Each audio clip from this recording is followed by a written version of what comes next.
Chapter 27, The School of Rock. Michael crouched behind the dumpster as he tried catching his breath. Oh shit, that got fucking stupid. Oh shit, that got fucking stupid, thought Michael, but then began grinning up a circle as he felt the rush invigorate his spirit. Oh shit, that was a hell of a lot of fun. Now that's what I calls on bitch ass smacking kicks. Michael then felt like pulling out a cig to commemorate the experience, and so he did. He lit his cig and began puffing out clouds while trying to catch his breath still. So how many of those meat trucks did I take out in total? There were at least 80 of them in there, and I'd say I took out about 6 to 10 personally. Wait, only 6 to 10? Come on. Michael didn't like those results. Actually, fuck it. I took out 80 guys. This is even better than G-Nix Dojo. In your face, you big disgrace. Kick your motherfucking cans all over the place. I rocked them, thought Michael, as Queen's We Will Rock You began playing in his head, and his eyes flared up once the guitar riffs came in at the end. Michael then began missing the 70s. Yeah, that's what the theme song to that Rumble should have been.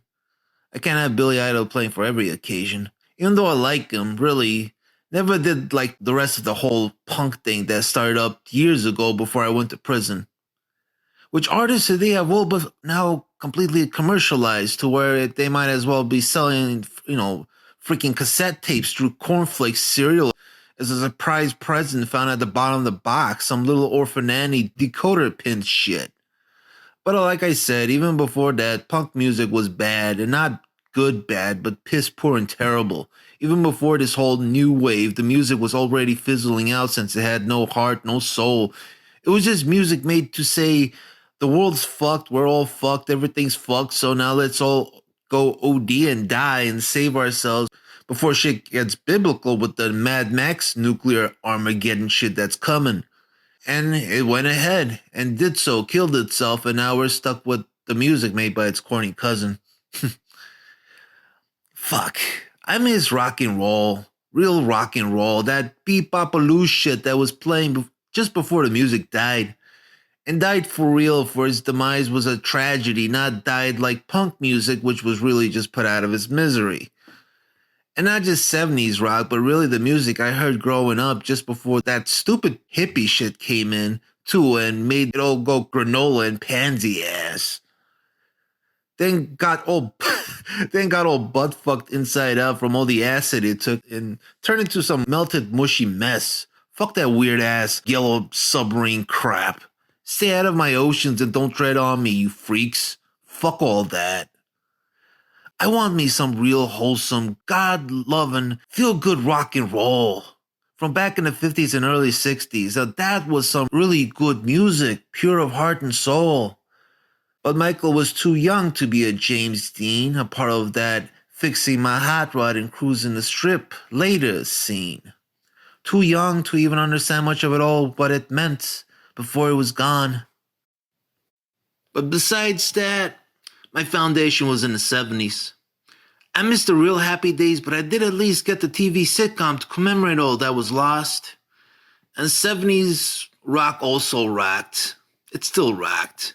I can't deny that, and they did try to fix a lot of the mess that came out from the 60s. Led Zeppelin did try to do their best, even though they went a little too into that pagan Zoso crap and got a little weird. But talking about weird shit, if anyone did it right, it was at least David Bowie as Ziggy. But he did it all for the fun of it all. That's the difference. He wasn't being weird for the sake of being weird, not like the 60s. They just had a bunch of draft dodgers really just trying to get their brains to go plant food so their pussy asses wouldn't get drafted to get sent to Nam. There was a method behind Ziggy's madness. But alas, both the 70s and 50s were a thing of the yesteryears, and Michael was now stuck in the 80s, and God knew what the 90s would have to offer. But now, looking into today's shit, as for a lot of this 80s nerd mode crap playing now, it's just all sellout material. Just a tamer and more commercialized version of that Sex Pistols crap, but made for poppy MTV viewers all bubblegummed to the bunch of kids today that wouldn't know the difference between a Ramon and a Kajagoogoo. So pretty much being a complete and total odds of everything its founding music used to stand for. Today's music is unicorn jizz, And 70s music, besides disco, kicks 80s music ass up and down the block. Fuck today's music. Punk music really did suck, but still, at least it was raw and real and authentic, even though certified garbage. Fuck 80s music. Fuck it. But then, really thinking about it, thinking about the music he had been listening to since this decade began, and thinking about all the moments he had shared. That Yazoo song, Only You, almost made me cry one time it did. And long time since that's ever happened. Michael then began to have a change of heart. Okay, fine, you got me there. I'll admit it. I've been getting a little partial or new wave. Then again, I then began admitting other things Michael at the time was in denial of. Like I sort of did with disco in the 70s. Huh. But I mean, how can I deny myself how much I used to love listening to the Bee Gees, even though we were all supposed to hate disco at the time for some, wow. What a bunch of tools we all were back then.